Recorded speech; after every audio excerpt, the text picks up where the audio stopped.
Question apéritif donc, vous l'avez peut-être vu, c'était la une du quotidien Le Monde hier soir, qui a un petit peu fait jaser, enfin en tout cas dans certains milieux. Regardez, c'était en plein milieu voilà, de la une du quotidien, un gros bloc bleu. Comment le Covid a rendu Doctolib hégémonique. Alors c'est le terme hégémonique qui, dans les milieux notamment un peu business, a fait un petit peu tiquer depuis hier soir, pas mal sur les réseaux sociaux. Avant, déjà, ça a manifestement plu à certains à France Culture. C'était repris ce matin, c'était la question de la matinale. Faut-il s'inquiéter de la prédominance de Doctolib? C'était la question du jour ce matin dans les matins de France Culture. Alors je le disais, pas mal de réactions un petit peu étonnées, notamment sur le choix du qualificatif hégémonique. Regardez le cite de temps en temps le président de la FEVAD, la Fédération de la vente à distance, François Monbois, c'est hégémonique, incontournable, ambition dévorante, pose question, tout ça entre guillemets, c'est dans l'enquête du Monde. En France, une start-up en train de réussir devient suspecte. On l'a préférée quand elle était petite. Voilà, un start-upper qui a bien grandi, qui a bien grossi, c'est vous aussi. Guillaume, est-ce que comment vous avez réagi à cette...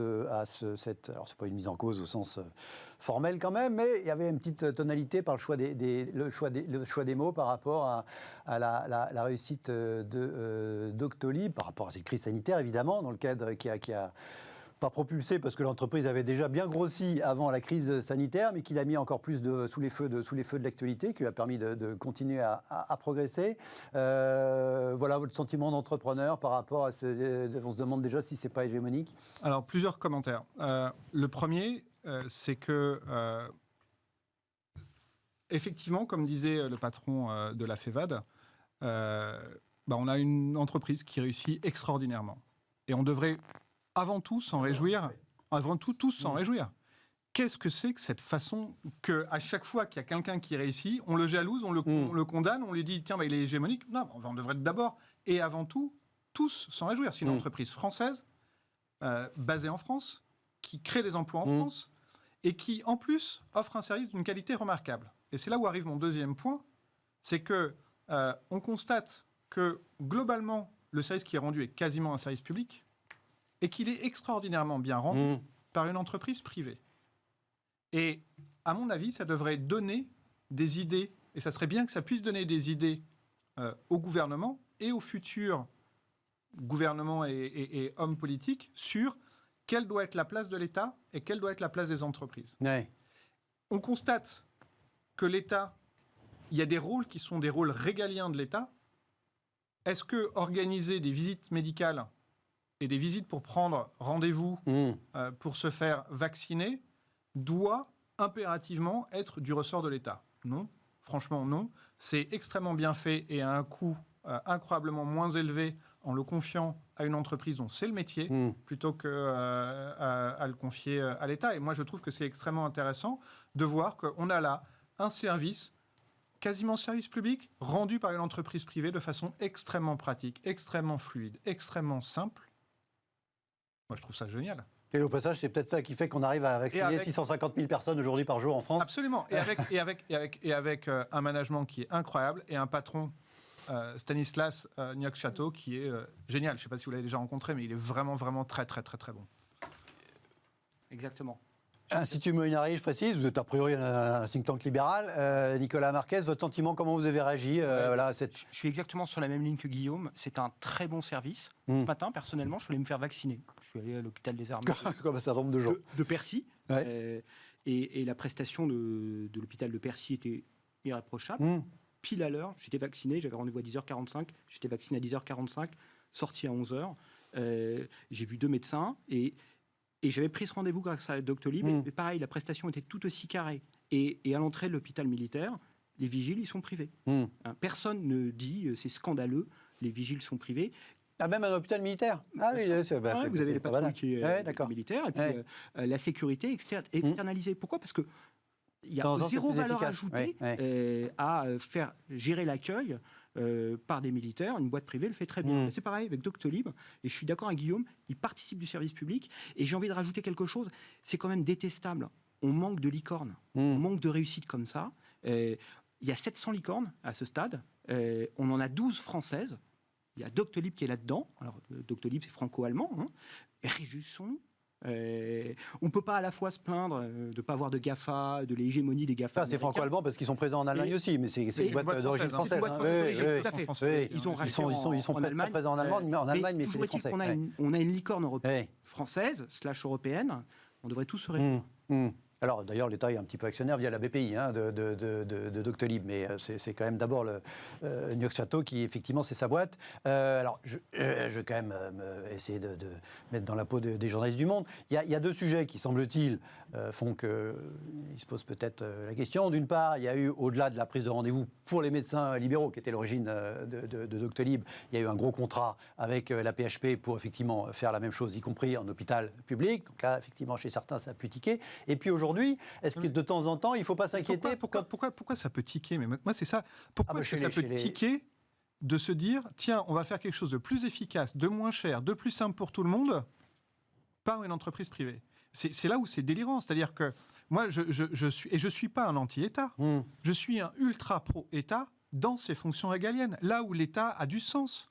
Mais gérer l'organisation de rendez-vous, de prise de rendez-vous, parce que c'est de ça dont il s'agit. En quoi est-ce que c'est stratégique? En quoi est-ce que ça doit dépendre du régalien? Il y a un moment... Est-ce qu'il n'y a pas de temps en temps, ou à terme, ou à un moment donné, le risque de créer ou de recréer une rente privée? Aujourd'hui, effectivement, Doctolib, c'est ce que dit le papier, et puis moi je suis là pour vous faire réagir, a une très forte part de marché, ultra dominante, il n'est pas seul. Alors il y a même d'autres acteurs privés qui ont pu attaquer d'ailleurs ce contrat avec APHP. Il y a Maya, qui est l'un de ses concurrents, mais bien plus petit, mais concurrent privé. Est-ce que quand on a des parts de marché très dominantes et qu'on est privé, de temps en temps, ça ne pose pas de questions à une échelle qui n'a rien à voir. Internet Explorer, hier, il y avait un super article. Internet Explorer s'arrête en 2022, a annoncé le patron de Microsoft. Oui. Internet Explorer a eu jusqu'à 95% de part de marché. Oui, mais ils ont été un peu cassés par la Commission européenne. Mais non, en Europe et dans le monde. Ils avaient 95% de part de marché, Internet Explorer, au fait de leur gloire. Non, voilà, ce que vous dites, c'est qu'il y aura toujours quelqu'un qui sera potentiellement capable de concurrencer. Mais bien évidemment. Et puis, à un moment, s'il y a une rente qui est trop importante, à partir du moment où il y a une rente, il y a quelque chose qui est très intéressant. Pourquoi est-ce que Uber et sont arrivés aussi facilement dans l'univers des taxis? Parce qu'il y avait une rente qui existait. Et donc, dès qu'il y a une rente, ça attire de la convoitise. Et comme on est dans un système où c'est extrêmement rapide, de plus en plus rapide et de plus en plus agile, si vous avez une rente qui est trop importante, vous allez attiser la convoitise de ceux qui vont vouloir aller piquer la rente. Et donc, le risque qui est décrit là, à mon avis, il est complètement... il y aura peut-être une rente pendant 1 ou 2 ans, mais maximum. Parce que derrière, il y aura quelqu'un qui va venir attaquer cette rente. Bon, en tout cas, bon vent à Doctolib. Et encore une fois, vous le rappeliez, c'est peut-être pour ça. Vous vouliez ajouter un mot, Nicolas? En fait, c'est des effets loupes, il faut toujours faire attention à ces effets loupes. Si on regarde Doctolib, on peut le voir en étant hégémonique, comme l'a fait Le Monde. En fait, on peut aussi le voir comme étant un nain. Ils sont en concurrence vis-à-vis de grands du numérique qui apportent des solutions dans toute une série de domaines. Doctolib a la chance... c'est pas encore Amazon ni Google, oui. Mais oui, ils sont tout petits aussi, 1700 salariés. Et avec notre œil franco-français, on se dit ils sont hégémoniques. Mais c'est pas vrai. Il y a plein d'autres solutions qui permettent de faire de l'agenda, du rendez-vous. Eux, ils sont connus et ça joue en leur défaveur, d'où l'article du Monde, parce que en fait, pour croître calmement, il faut croître de façon discrète. D'ailleurs, on le voit bien quand on regarde les GAFA, Google, Amazon, Facebook, Apple, ils ont le défaut de médiatiser leur marque. Microsoft, qui a appris, parce qu'ils se sont pris les grands procès antitrust européens, se cache. Ils font le minimum de vagues pour grossir. Doctolib, le handicap, c'est que c'est une marque qui parle, c'est une marque qui a une valeur ajoutée, donc ils seront critiqués pour ça, mais pour autant, ils sont très très loin d'être hégémoniques. Et puis, en fait, quand vous regardez comment s'est construit le succès de Doctolib, ce qui est absolument remarquable, c'est que la plupart des entreprises, elles mettent énormément de moyens dans la commercialisation, dans la vente de leurs produits. Chez Doctolib, il y a 2 à 3 fois plus de moyens qui sont mis pour faire en sorte que les utilisateurs, c'est-à-dire les médecins, tirent la substantifique moelle de l'outil Doctolib plutôt que sur la force de commercialisation. Donc en fait, ils ont 2 à 3 fois plus d'équipes avec des niveaux de formation, des équipes qui sont là pour faire transformer les utilisateurs en ambassadeurs, qui est quelque chose d'absolument remarquable. Cette boîte, elle est gérée de façon admirable. Mais vraiment, elle est assez exceptionnelle. Moi, si vous avez l'occasion d'y aller et de rencontrer Stanislas qui va vous expliquer comment il a organisé sa boîte, c'est remarquable. C'est remarquable. Et donc, on devrait tous se réjouir d'avoir des boîtes qui sont aussi bien structurées, qui ont aussi bien compris l'intérêt que l'on peut apporter à l'expérience utilisateur. Et c'est ce qu'ils ont fait. Et c'est super bien fait. Parce que très souvent, en France, on a un défaut, c'est qu'on est des super incroyables inventeurs, découvreurs technologiques, mais qu'on ne pense pas suffisamment utilisation. Et on ne pense pas suffisamment comment est-ce qu'on va commercialiser. Donc on a fait le Minitel, on a fait le Magic, plein de trucs qu'on a été les seuls à utiliser dans le monde, parce qu'on n'a pas suffisamment pensé derrière commercialisation, capacité d'accès pour les autres, expérience utilisateur. Doctolib, leur succès, c'est parce qu'en fait ils ont mis 2 à 3 fois plus de moyens sur je transforme mes clients en ambassadeurs. Comment est-ce que j'en fais des gens qui sont accros à Doctolib et qui vont devenir les prescripteurs pour les autres. Et ça, c'est absolument remarquable. Et après, derrière, il a structuré sa boîte.